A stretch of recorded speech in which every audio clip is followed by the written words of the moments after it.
کچھ دن پہلے وزیر اعظم پاکستان نے ایک بیان دیا جس میں انہوں نے پردے کے حوالے سے بات کی، اور اس میں بے پردگی اور عریانی کو جنسی جرائم کی بنیادی وجہ قرار دیا۔ سچی بات یہ ہے کہ عمران خان صاحب کا جب ہم پوری زندگی کا ایک تجزیہ کرتے ہیں تو ان کے منہ سے ایسی باتوں کا نکلنا ایک خوشگوار حیرت تھی، اور ہمارا یہ خیال تھا کہ اس معاشرے میں جو بھی جسے ہم کہیں متوازن طبقہ ہے، دینی طبقے کے ساتھ ساتھ دنیاوی لحاظ سے بھی جو متوازن طبقہ ہے، اور یہ وہ طبقہ ہے جس نے بڑے ہی ذمہ داری کے ساتھ یوم خواتین کے حوالے سے جو بھی بے حیائی ہوئی تھی خواتین کی طرف سے اس کو کنڈیم بھی کیا، ان طبقات کی طرف سے عمران خان صاحب کے اس بیان کی کما حقہ تائید نظر نہیں آئی،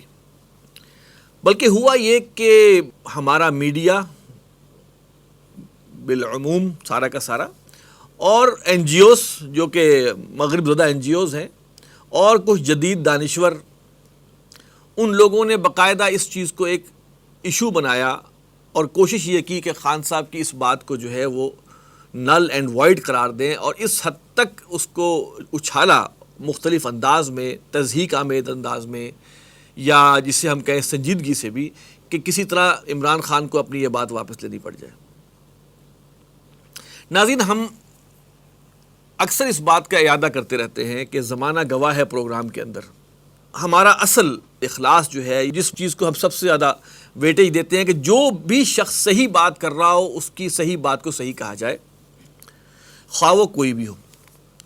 اور کوئی بھی شخص جو بھی شخص غلط بات کر رہا ہو یا غلط کام کر رہا ہو اس کو کنڈیم کیا جائے، چاہے وہ کوئی بھی ہو۔ لیکن عموماً دیکھا یہ ہے کہ کچھ لوگ، اگر ہم نے سپوز مثال کے طور پر میاں نواز شریف صاحب کی کسی بات کی تائید کی ہے تو لوگ ہمیں دوسری پارٹی کا شمار کرتے ہیں، یا اگر ان پر تنقید کر دی ہے تو دوسری پارٹی کا، عمران خان کے کسی قدم کی تائید کی ہے تو عمران خان کا حامی سمجھتے ہیں، اور اگر ہم تنقید کرتے ہیں تو کچھ پھر کہتے ہیں جناب آپ جو ہے کچھ دوسری طرف کے ہو گئے۔ ڈاکٹر سار احمد رحمۃ اللہ علیہ کا یہ ہمیشہ سے جس سے کہیں سٹینس رہا ہے کہ انہوں نے ہمیشہ حق بات کی ہے، چاہے وہ کسی کے خلاف ہو یا کسی کے حق میں ہو، اس سے ماورا ہو کر انہوں نے ہمیشہ حق کی بات کی، اور الحمدللہ زمانہ گواہ ہے پروگرام، اور اس سے پہلے خلافت فورم کے نام سے جو ہم پروگرام کرتے تھے، اس کا اصل مقصد یہی تھا کہ ہم بات وہ کریں جو ہم حق سمجھتے ہوں، قرآن و حدیث، قرآن و سنت کی روشنی میں وہ کریں، اس سے کسی کا فائدہ ہوتا ہے یا نقصان ہوتا ہے اس سے ہمارا کوئی سروکار نہیں، اس لیے کہ ہم اس حدیث پر یقین رکھتے ہیں، اس حدیث پر ایمان رکھتے ہیں کہ نبی اکرم صلی اللہ علیہ وسلم نے فرمایا الدین النصیحہ، دین تو نام ہی خیر خواہی کا ہے۔ پوچھا گیا کس کے لیے خیر خواہی؟ فرمایا للہ ولرسولہ ولائمۃ المسلمین وعامتہم، اللہ سے خیر خواہی، اللہ کے رسول سے خیر خواہی، مسلمانوں کے اماموں سے جو صاحب اقتدار ہیں ان سے خیر خواہی، اور تمام مسلمانوں کے ساتھ خیر خواہی۔ آج ہم اسی موضوع پر بات کریں گے کہ یہ عمران خان صاحب کی یہ بات کتنی درست تھی، اس میں کیا کیا کمیاں ہیں،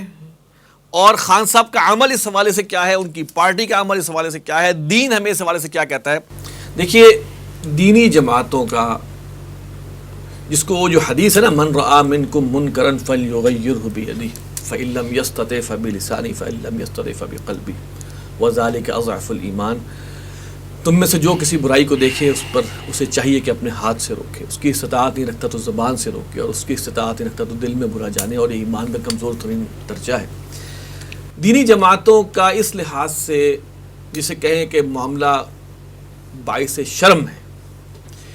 کہ انہوں نے کبھی اس طرح کے اشتہارات، اس طرح کے ڈرامے جو کہ بے حیائی کے زمرے میں آتے ہیں، ان پر نہ کبھی احتجاج کیا، نہ حکومت کو کہ ان کے خلاف کوئی کیمپین چلائی۔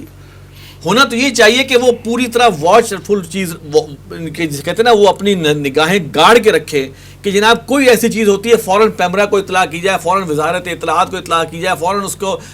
جو اس کے منسٹرز جو لنکڈ ہیں ان کو کہا جائے بھائی یہ اشتہار یہ آیا تھا، یہ چیز غلط ہے، یہ قرآن و سنت کے خلاف ہے، اس کو روکا جائے۔ کیوں نہیں کرتے وہ لوگ؟ کیا چیز مانے ہیں؟ بڑے افسوس کے ساتھ کہنا پڑتا ہے الا ماشاء اللہ کہ بہت سوں کو اس لیے اس پر زبان نہیں کھولتے کہ میڈیا ان کے لیے بند ہو جائے گا. جب ہم میڈیا کے خلاف بولیں گے تو میڈیا ان کو کوریج دینا بند کر دے گا, ان کو اپنے پروگراموں میں بلانا بند کر دے گا. ورنہ کیا وجہ ہے کہ ایک برائی پھیل رہی ہے, ایک فحش ایڈ آیا ہے, ایک اس کے اندر زو مانی گفتگو ہوئی ہے, ایک ڈرامہ ہے, ایک ڈرامے میں انلیگل ریلیشن دکھایا جائے جو پاکستان میں ڈرامہ پروڈیوس ہوا ہے, اور اس پہ خاموش بیٹھے ہوئے ہیں. ہم تھوڑا سا اس لحاظ سے سمجھتے ہیں کہ اللہ کا شکر ہے کہ تنظیم اسلامی اس حوالے سے مہمات کرتی رہتی ہے, منکرات کی آگاہی کے حوالے سے, بے حیائی کے حوالے سے, سود کے خلاف کوئی نہ کوئی مہمات اویئرنیس کی جاری رہتی ہے. لیکن یہ صرف ایک جماعت کے کرنے کا کام نہیں ہے, یہ تمام, یہ آواز تو ہر ممبر اور محراب سے اٹھنی چاہیے. ہر دینی جماعت کو یہ رکھنا چاہیے کہ اصل میں اگر ہم کچھ تھوڑا سا بھی کچھ کرنا چاہتے ہیں معاشرے میں تبدیلی, تو سب سے پہلے اس چیز کے اوپر جس نے ہماری معاشرے کی جڑوں کو کھوکھلا کیا ہوا ہے, اس پر سب سے پہلے ہم آئیں, اور اس کے اوپر ہم جو ہے عوام الناس کو بھی اویئر کریں اور حکومت کو بھی مجبور کریں. اور اگر ہم نہیں کر رہے تو حضور والا ایک اشتہار کم بے حیائی کا بنتا ہے, اس پر کوئی نہیں بولتا, تو پھر اس کے بعد اس کو بلانے کے بعد ایک دو سٹیپ اور آگے جاتا ہے. یہ ہم دیکھتے آ رہے ہیں کہ میڈیا شروع میں کیا تھا اور اب جا کے کہاں تک پہنچ گیا ہے. اور کیسے پہنچ گیا؟ کیونکہ اس کے خلاف کوئی بولا ہی نہیں, اس کے خلاف کوئی مظاہرے ہی نہیں ہوئے, اس کے خلاف کوئی کیمپین ہی نہیں چلائی گئی. تو اگلوں کو تو آگے سے آگے بڑھنے کی, اچھا فلاں نے یہ دکھا دیا تو میں ذرا اور زیادہ دکھاؤں گا تاکہ مجھے زیادہ ایڈ ملے. یہ ہے اس وقت ہمارے معاشرے کے اندر خباثت پھیلی ہوئی ہے. اس حوالے سے یہی کہنا مقصود تھا کہ یہ ہماری دینی جماعتوں کی بھی کیا ذمہ داری ہے, اور اگر وہ نہیں ادا کر رہے تو ان کو سوچنا چاہیے کہ کہیں اللہ تعالیٰ کے یہاں ان کی جواب طلبی نہ ہو. دوسری بات, ایک واقعہ میں آپ کے علم میں لانا چاہتا ہوں. جب فاروق احمد خان لغاری صدر پاکستان بنے تو میں محترم ڈاکٹر نثار احمد صاحب کے سامنے بیٹھا ہوا تھا, ان کے آفس میں, والد محترم کے سامنے. عصر کی نماز پڑھ کے ہم لوگ بیٹھے ہوئے تھے, ہم کچھ بات چیت کر رہے تھے, تو اچانک فون آیا اسلام آباد سے کہ جی صدر فاروق لغاری جو ہیں وہ آپ سے بات کرنا چاہ رہے ہیں.